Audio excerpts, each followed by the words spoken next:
Herkese merhabalar. Bugün ferry ile adaya geçeceğiz. Yanımda Ozan var. Merhaba. Kankam. Buradaki Türklerden biri sağ olsun bizi getirdi. Hep birlikte gidelim bakalım kaç para. Ben geçiriyordum sana. Kanka bir şey olmaz. Canın sağ olsun. Bakalım kaç para, nasıl gidiliyor, yolculuk nasıl geçiyor öğrenelim. Demesin son dakika geldiniz, bak sen getirdin bize ha. 5 dakika kaldı, koş. Hadi ya. Diyormuş $100. Burası terminal. Bildiğin gemi terminali. Şu an bilet alıp yetişmeye çalışıyoruz. Sen oradan nereye geçiyorsun şimdi? Tek bilet alıyorsun değil mi? 2 bilet, aynen tek gidiş alacağız. Tek gidiş alıyorsun değil mi? Aynen, Kaya Kukere tek gidiş 2 kişi. 2 ticket please for King Kanker. Bir passport. Ha biz verek. Yok. Vallahi olmaz. Kanka. Harbi de mi olmaz? Oh. Hayır. Siz misafirsiniz kanka lütfen please. Kanka misafiriz de Türkiye uçuş biletini de sen alma bari. Kanka yok, o bilet alamayacağım, ben giderim zaten geri gelmem. Is leaving now? Adam ödedi ya. Hızlı çekti silahı. Kanka kesene bereket, teşekkür ederiz ya. Niye zahmet ettin? Kaç para dedi? 13? Kanka 18,5 Amerikan kişi başı. 18,5 Amerika. Aynen. Kaç dakika? 45 dakika gemi. Ben şunlara söyleyeyim de gitmesinler Tamam buradayım. kanka. 45 dakika gemi. Ozan sağ olsun. Burada Türkler niyeyse elimizi cebimize attırmıyor ya. Artık yani para harcamak için can atıyorum. Bu senden alsam bunu nasıl taşıyorsun ya? Yok, bu benim. Buradan devam edin siz. Ben sizi burada bırakıyorum. Görüşürüz. Kanka Al bunları. Teşekkür ederim. çok sağ ol her şey için ya. Tekrar geri geldiğinde buraya gel. Çok memnun oldum ya kanka. Bye. Hadi görüşürüz. Çok memnun oldum. Haberleşelim, geri Tamam, geldiğinde seni tamam. alacağım buradan. Tamam hadi Bye. güle güle, bay bay. No, we will not cry, don't worry. Oh man. Okay. Thank you so much. Thank you. Wow, tourist. Raise your hands, guys. Thank you. Hi.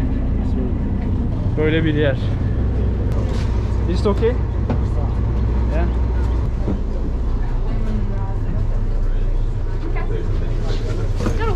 Böyle. Burada $18'a 45 dakika insanları götürüyorlar. Abi ada çok turistik. Belize şehrinde görmedik daha önce turist, ancak şu an gemi full turist yani. Demek ki insanlar adaya gidiyor. One clip into the holder, the life vests have a loose end, alright? Ladies and gentlemen, I would just kindly ask you guys, you just kindly keep on your mask. Unless you guys gonna grab anything to eat or anything to drink, you're free to take them off, alright guys? As soon as you're done. Please place them back on for me, please. Thank you guys, and I hope you guys have a nice day. Dışarı çekecektim adamın.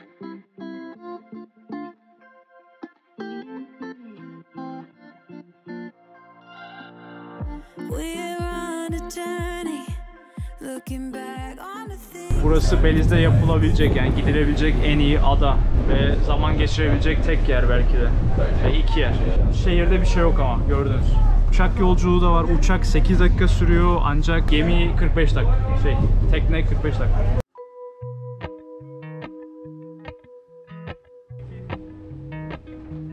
Bayağı zıplatıyor, kusacağız gibi.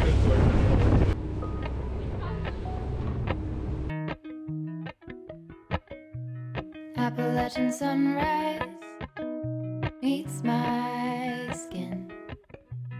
Even with my eyes still closed, I can feel it coming in. Golden, golden, I'll follow only golden, golden, golden. Yeah, let's go.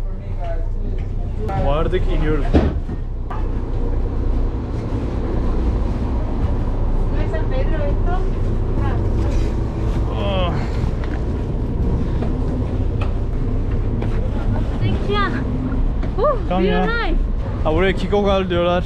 Tam olarak okunuşunu ben de bilmiyorum. Ancak burası. Gracias. Ben niye gracias diyorsam herkes İngilizce konuşuyor. İspanyolca kimse bilmiyor burada. Here, more cheaper Buraya than daha San ucuz Pedro. demişler. Büyük ada olana San Pedro'ya daha pahalı diyorlar. O yüzden burada değiliz, San Pedro'ya gideceğiz. Hadi. Bak buralarda da var bir şeyler. Ya bu Karayip'in sezonluk zaten ya. Sezonluk böyle bir vuruyor bu şey. Yosunlar. Buraya da gelmiş yani. Ha bu golf arabaları burada taksi diye geçiyor. Normal araç yok burada. Bunların hepsi taksi. Thanks so much. Thank you so much. I'm your designated taxi driver. We don't need, man. Midday, man. We don't need. Thank you so much.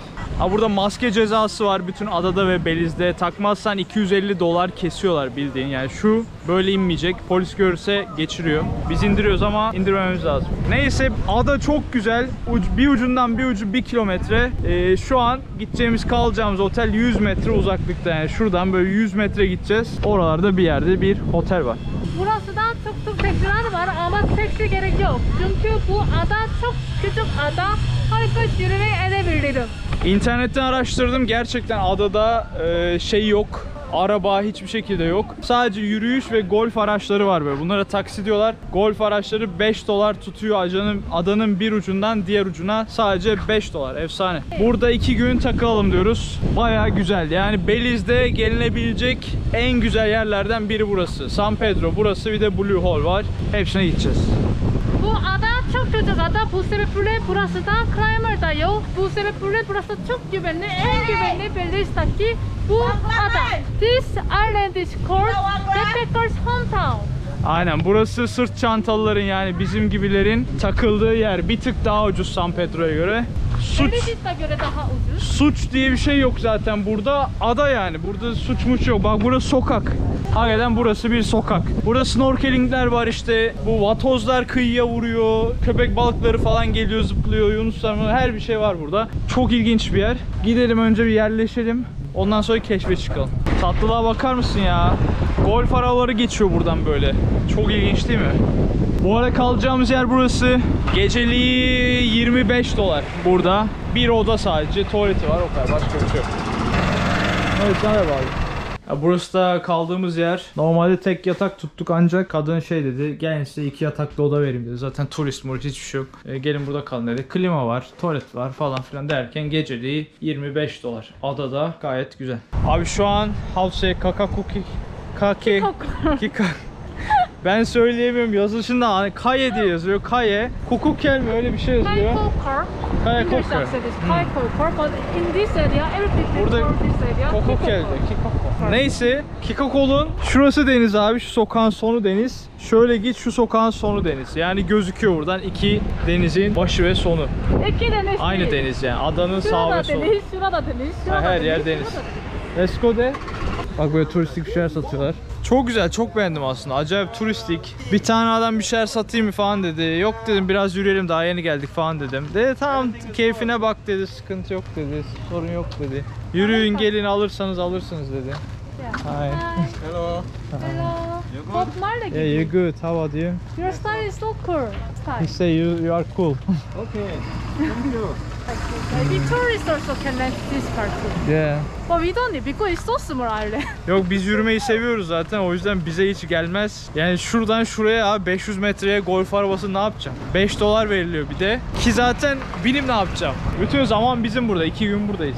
Ve bitti yani, ada bitti. Şuradan şuraya gittim, bitti. Burada kasırgayı düşünün. Ada, kaçacak yer yok. O yüzden hep böyle yüksekte yapmışlar evleri. Kokonatlara bak, sararmış. Bak şunlar zaten kasırganın eseri yani. Ağaçlar darmaduman. Böyle bir yer. Abi adanın bütün elektriği buradan geçiyor bak. Burada bir şeyler var, çalışıyor, jeneratör falan filan derken baz istasyonu var bir tane. Böyle çalışıyor. Kablolara baksana, zaten konteynerle getirmişler şeyi. Bildiğin konteynerden kablo çıkıyor, adaya elektrik veriyor. Her yer var elektrik, her yerde var. Ve şu ilginç, internet süper. Yani Beliz şehrinden daha iyi, o çok ilginç. Baksana su da var burada. I think they also don't have water problem too.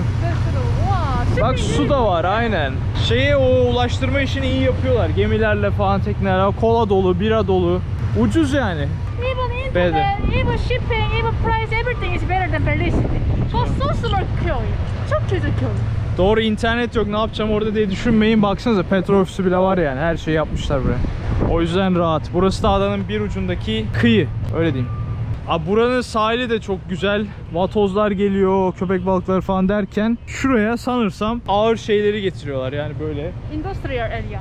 Aynen. Yani burası adaya gelen malzemelerin bulunduğu liman. Orada normal lokal evler var gidince. Güzel bir yer burası böyle. Baksana evler çok güzel ya. Kimi Airbnb evleri var yani böyle $200 falan yani böyle geceliği. Biz ucuza bulduk 2 gece kalacağız diye. Zaten dışarıda geçecek zamanımız. O yüzden çok kasmıyoruz. Yani güzel ev bulursun burada istediğin zaman. Bayağı iyi.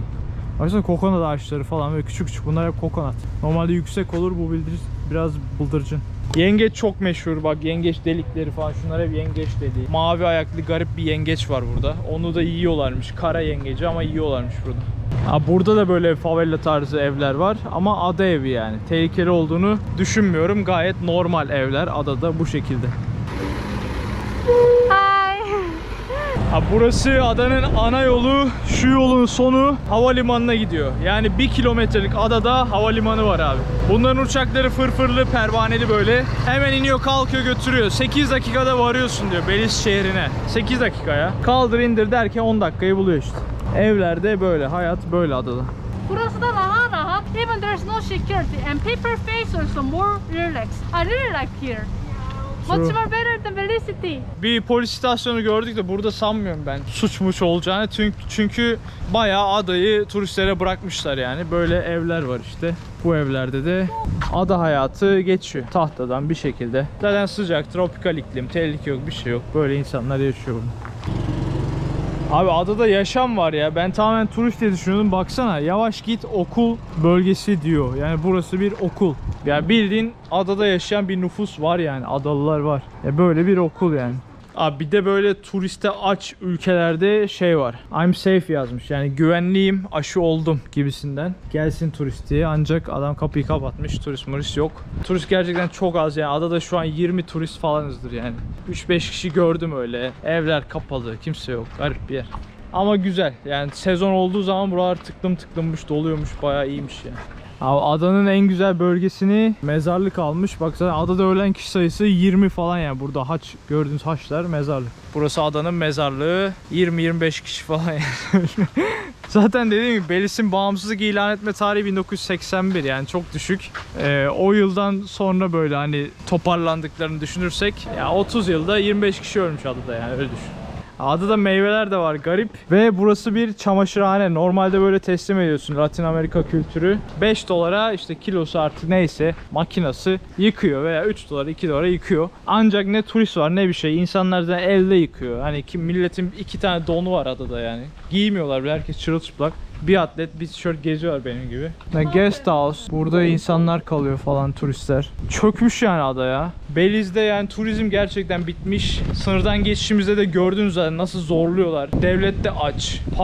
Para derken işte PCR'e geçir, ona geçir falan. Bakıyorsun her şeyi geçiriyorlar. Adam gelmiyor yani. Zaten Amerikalı'nın 1 hafta 2 hafta tatili var. O kadar şey yapıp masraf yapıp 1 hafta mı geçirecek diyor. O parayı da üstüne koyarım, gider Meksika'da Cancun'da yerim diyor. Oraya gidiyor yani. O yüzden Belize bir nevi devletin halt yemesi, bu şekilde çökmüş biraz. Ve yani en turistik yerdeyiz şu an yani. Belize ülkesinde bulunan en turistik yer yani şu ada.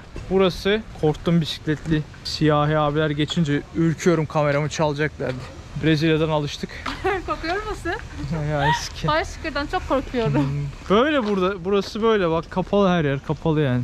Ufak tefek yerler açık, bak burayı iyiymiş ya, iyi yapmışlar. Resort pahalı, geceli işte bunun $200 $150 falandır böyle. Havuzu vardır yukarıda. Gerçi bir tane de biz arkada bulduk. $40 mıydı ne geceliği, havuzlu, biraz uzaktaydı, yürümeyelim de çantaları attık, zaten 2 gece kalacağız. O yüzden kasmıyoruz pek yani. Look at here, here's nice. I think this. Ama burada da havuz var, şurası da havuz. Burası aynen biraz daha böyle lüküs. Aynen burada 2-3 gün ya, fazla kalamazsın bu adada yani, yapacak hiçbir şey yok. 2-3 gün kafa dinle, bira iç, temiz hava vursun, esiyor, güzel. Sessiz, sakin, dinlen git yani, öyle bir yer. Abi normalde bu adanın isminin yazılışı şu. Caye yazıyor, Caulker diye yazıyor, tamam mı? Ben buna Kakur diyorum ya, Kakur falan derim yani. Ama Heyon ne diyor? Evet ama bu ada ne? Kikokor. Korean people also call it Kikokor. Burada da öyle çağırıyorlar. Yani yerlerin söyleyişi o. Kikokol diyor. Geçiyorlar yani. Ki ayrıyetten burada farklı İngilizce kelimeler de var. Mesela takeaway'e to go diyor adam. And Turkish restaurant Mitton also they call it Mitton. Mitto. Mitto diyorlar. Kendi dillerinde yani. Tamamen bazen anlaşılmıyor. Hani bazen soruyorum birkaç sefer. Ondan sonra anlıyor benim anlamadığımı. Gerçi İngilizceye çeviriyor, öyle anlıyorum. Dilleri biraz ilginç. Yani anlamaları lazım senin turist olduğunu. Öyle konuşuyorlar İngilizce. Yoksa buralı olduğunuzu düşününce konuşmuyorlar. Kendi dillerini konuşuyorlar. Çok ilginç. Dediğim gibi o Meksika Cancun'dan gelen yosunlar burayı da vurmuş. Yani Karayip problemi. Kokusu var, yosunlar böyle vuruyor buraya. Denizin ortası da gelirken ortalar doluydu yani. Onlar geliyor zaten. Abi çok rüzgarlı zaten, adaya kasırga sürekli vuruyor bu bölgeye. Ve yılda kokonattan ölen kişi sayısının şöyle geçerken abi küt diye düşüyor yaprağı, Hindistan cevizi neyse artık, kafayı patlatıyor yani burada. Şurası tehlikeli yani, düşerse pat.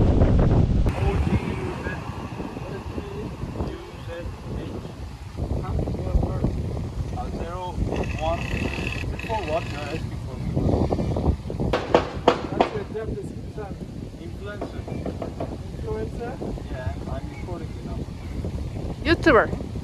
Recording you for what you are.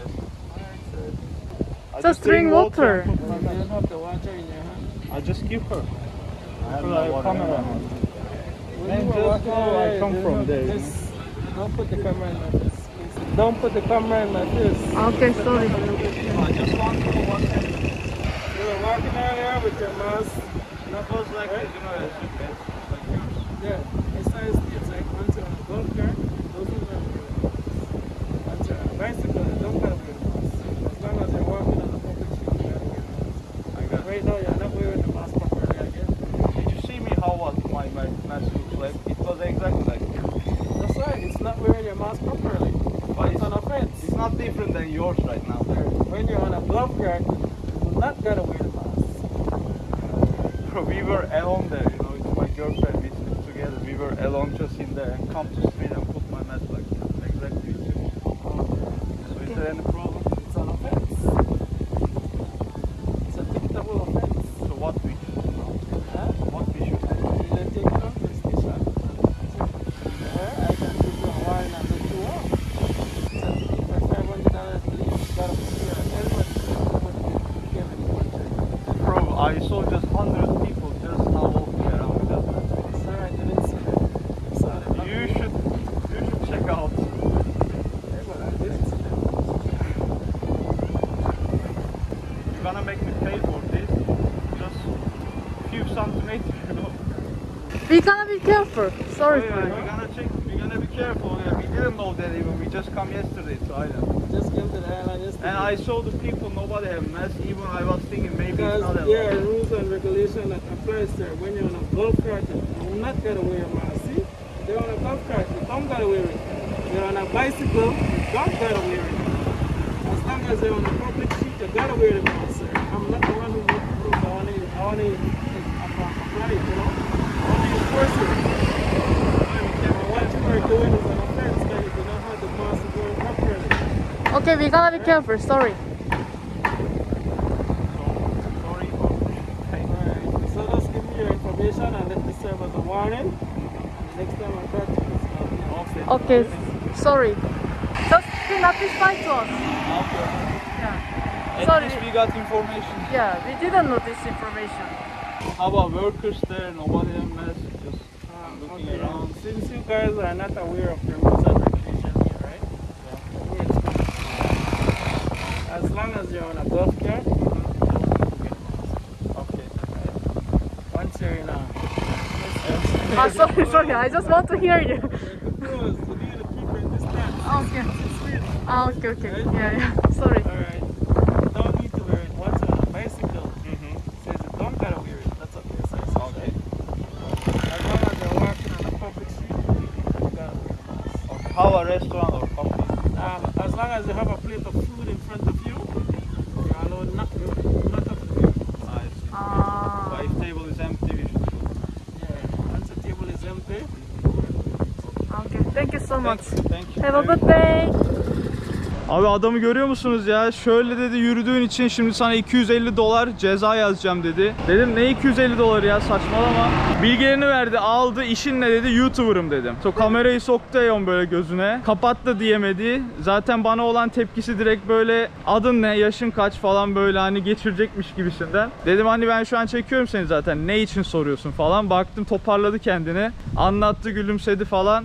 Ne zaman geldin dedi. Dün geldik dedim ve bilmiyoruz dedim, hani kimisinin maskesi var, kimisinin yok, nasıl oluyor. Dedi işte kurallar böyle dedi. Bu seferlik size affediyorum dedi. Zaten maskem şöyleydi ya, böyleydi. Geldi direkt $250 falan demeye başladı. Turistleri geçiriyorlar bildiğin. Yeni kural bilmem ne bir şeyler. Biz dedik dün geldik adaya, Belize gelildi 4. günümüz yani. Bilmiyoruz tam olarak, anlat ne yani. Çünkü kimse takmıyor maske. Adam böyle önüne geçeni alıyor. Bir tane de arkaya turist bindirmiş. Anlattı. Kendi maskesi de böyle. Diyor ki golf arabasında sıkıntı yok diyor. Restoranda sıkıntı yok diyor falan filan. En sonunda saldı bizi, ödettirmedi. Ama aldım dedi, not aldım seni dedi. Eğer bir daha yakalanırsa ödeyeceksin dedi. İyi dedim. Öyle geçtik. Ben çok korkuyorum. Hey, you already had mask, right? Yeah. I also have, but it was like this. When I see him, I just put it. I also was like this, but I just up to until nose. I feel very scared. He just catch me. Yeah. Oh, he catch only you. Adam beni şey yaptı ya direkt. Ya. Aslında maskeyi düzelttim ondan. Şöyleydi, onu görünce böyle yaptım. Ondan öyle oldu. Oh. Them no? No, it's not them. Oh, very scared. Be careful. Böyle This bunlar. kind of- Ya etrafta kimse, adamların böyle ya maskesi. İnan öyle yani. Neyse. Girl who sit in the back of them. He catch. Yeah. So he need to go to pay. Yeah. Wow. Or I don't know. After us he will not pay, so I don't know. Wow, very scary. Anyway, very scary. Yeah. Never do that again. Neyse öğrenmiş olduk ya. Maske yasakmış burada. Yasakmış derken yani çıkarmak yasakmış. Böyle takılı gezecekmişsin. Saçmalık, golf arabasında işte bilmem ne takılması olur. Evet. Restoranda takılması olur bilmem ne. Öyle. Aslında video çekmek için mask çok, so many people watching us with masks make people uncomfortable. That's why when you record, I want to take off the mask. I think in Belize we're gonna always put the mask. Sorry people. Neyse artık böyleyiz. Buraya çöp atana $250 ceza. Arkaya bak, full çöp. Burası adada olan bir tur şirketi ve yaptıkları köpek balıklarıyla yüzme, fok balıklarıyla yüzme, işte balinalar, çeşit balıklar, su altı dalışı. Şeyi görüyorsunuz, ağacı böyle asmışlar şeyleri. Palet mi diyorlar o ayağına takıp yüzdüğün. Başka yapılacak şu Blue Hole dedikleri dünyanın böyle bir deliği. Bayağı ünlü burada. Onu yapmayı planlıyoruz. Başka diğerlerine girmeyeceğiz açıkçası. Ama adada bayağı aktivite var. Ancak kapalı şu an turist olmadığı için çoğu. Burası da adanın en ünlü plajı. The Split diye geçiyor. Asmışlar bayrakları. Amerika, Kanada, Belize, Çin var bak. Adada Çin nüfusu da çok fazla. Bir sürü Çin marketi bir şeyler gördük. Bir de Avustralya var. Bu Avustralya değil mi? Yemek girmesi yasak. Böyle o. Aynen, burası güzel. Millet buralarda yüzüyor işte. Bak şimdi koca bir havuz ya, burada tırmanma yeri yapmışlar falan, atlanıyor zıplanıyor, bayağı iyi. Ama işte suda köpek balıkları var ve bazen geliyorlar yani bildiğin. Ancak dişleri yok falan diyorlar köpek balıkları için. Tabi bilemez, bir bakarsın var. Vatoz çok burada, görürsek çekelim. Aynen bak, ada olduğu nasıl belli. Orada da plaj, burada da plaj. Dedim ya size, adanın şöyle yürümesi 100 metre, çok küçük bir yerdi. 10 kişi 15 kişi falan var yani böyle bizim gibi turist. Onlar da takılıyor böyle burada, top oynuyor. Bak şurada atlama sırası var. Ve inan bir Allah'ın kulunda maske yok. Şurada voleybol oynayanlar falan, kimsede maske yok. Polis buraya gelmiyor, arada yürüyor. Şansa bize denk geldi işte. Bir turisti almış götürüyordu. Onda hiç böyle değildi galiba. Bizde yine böyleydi. Sıkıntı olmadı. O bir turisti götürüyordu, herif küfür ede gitti yani böyle. Neyse yırttık, ödemedik ama $250. Amerikan doları 500 Belize dedi ya. Yani ne diyeyim, şu ortamda bize gelip demesi komik yani. Bari bayağı polis atsınlar, herkesi silsinler adadan yani. Arada geçiriyorlar işte tuttuklarını.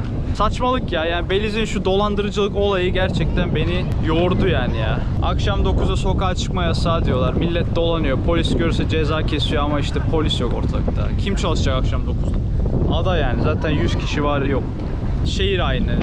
Bilmiyorum. Sıktı yani Belize. Çok böyle polis $10 hesabını yapıyor yani. Diyor ki $250 diyeyim de şuna korksun. Bana $10 versin uzayayım diyor. Onun hesabını yapıyor. Biz de dedik yani, biz YouTuber çekiyoruz zaten seni dedik, tırstı gitti. Burası da adanın ucu. Adanın hemen dibinde şöyle bir uç var. Oraya bildiğin yüzerek geçersin yani. Ve o tarafta da böyle biraz daha özel, biraz daha pahalı şeyler var sanırsam. Normalde insanların yatlarla geldikleri yer burası. Oh, thank you. Explore your mind on the north side. Oh, that's fine, thank you. Abi adada kurallar da var. Mesela diyor ki şu 3 balıktan birini veya hepsini veya ikincisini yakaladığınız zaman bırakın diyor. Kurallar böyle. Herhalde nüfus sıkıntısı var. O yüzden bırakıyorlar. Bak şöyle ne bu, kılıç balığı gibi bir şey var. Değişik şurada bile renkli renkli balıklar, değişik balıklar var. Hepsi otların arasında geziniyorlar. Böyle insanların yatı, katı. Güzel bir yer burası böyle. Karayipler'de geziniyor insanlar. Liman bir nevi. Abi adada bir emlakçı ve emlak fiyatlarını gösteriyor. Var. Köpek geçti. Ve şöyle bir ev adada. Şöyle bir ev adada. Yılmul 20 years ago. 20 yıl önce yapılmış. Bilmem ne bir şey. 200.000 dolara satıyor yani böyle bir ev. Bir sürü şey var. Hayır. Böyle deneyim. Take a look. We will not buy, but I just want to show the price. How much is it? Yeah, sure, of course. So is it not for rent, right? It's Right, all of these are for sale. for sale, right? Or say, foreigners can buy this item, right? Yeah, you could buy in here. So if we have this money, we can just... Right, yeah, if you have the money, you really? can buy. Oh, Korea, we cannot. Yeah, some Depends on country you area. cannot buy. Yeah. Oh, Some really? area foreigner can buy, but some area foreigner They don't cannot allow buy. to foreigner. They don't want to sell to foreigners. Oh, you to know. foreigners? Yeah, Oh, they yeah. protect. Right, yeah, they don't have that problem here. Yeah, Right, it's cool. Yeah. Right, most of the people here who buy are foreigners from America or Canada, some people from Europe, stuff like that. Yeah. Price are okay. Yeah, they're not bad. For most houses, something like, you know, anywhere from 200 to 400, depending on how big. Actually, not really cheap. But you gonna have house in islands, you know. Right, yeah, and that's Yeah. part of it. You know, it's a house on a small island, so there's not a whole lot. So what is here is a little more expensive, right? Yeah. Okay. But yeah, it's nice. Okay. Yeah. In the future, let's think about Yeah, we it. can maybe buy from you. Okay, thanks. Maybe. Thank See you. you next time. Bye bye. Nice day. Bye bye. Böyle görüyor musun fiyatları? 200.000 dolara adada ev alabiliyorsunuz abi. Gayet uygun fiyatlı. Ama pahalı değil. Some Pahalı değil abi. Adada yani adada ev aldığınızı diyorum size şu 1 kilometre şöyle. Burada bir evinizin olduğunu düşünün ya. Adada yaşayacaksınız bir anda. Ve ev aldığınız zaman büyük ihtimal size burada kalma şeyi, kart, işte vize işlemleri falan hepsi çözülüyor büyük ihtimal. O yüzden rahat. But if hurricane suddenly come, if house is fucked, what you gonna do? Insurance. Aa, güzel. Yani kasırga vurduğu zaman, ev darmaduman olduğu zaman sigorta karşılıyor evi. Bir de burada ada alma muhabbeti var. Yani şu fiyatları aslında ada da alabiliyorsunuz. Yani toprak, düz. Sonra bir de inşaat yaptırırsın, malzeme getir götür. 500.000 dolara kapatırsın. Ama adanın fiyatı 200.000 dolar, 150.000 dolar, 300.000 dolara ufak ufak adalar var böyle. Alan bir Türk varmış burada. Böyle ada videomuz Kakuka. Kikoka. Kikoka adasının gezisi böyleydi. Umarım beğenmişsinizdir. Belize gelirseniz mutlaka uğrayın. Ama 2 günden sonrası sıkıcı sanırsam. Tavsiye Evet. etmiyorum. Çünkü Çok ada küçük bitiyor ada. bir günde. Biz hatta bir gün bile yetermiş falan dedik. Böyle. Bir sonraki video San Pedro'dan devam edecek. Bir sonraki adaya geçeceğiz. Kendinize iyi bakın. Görüşmek üzere. Hoşçakalın. Bay bay. Bye bye. Ben Oğuzhan Tıraş. Eğer gezi videolarımı beğendiyseniz abone olmayı unutmayın. Bu kanalda dünya üzerindeki bütün ülkeleri hep birlikte gezeceğiz.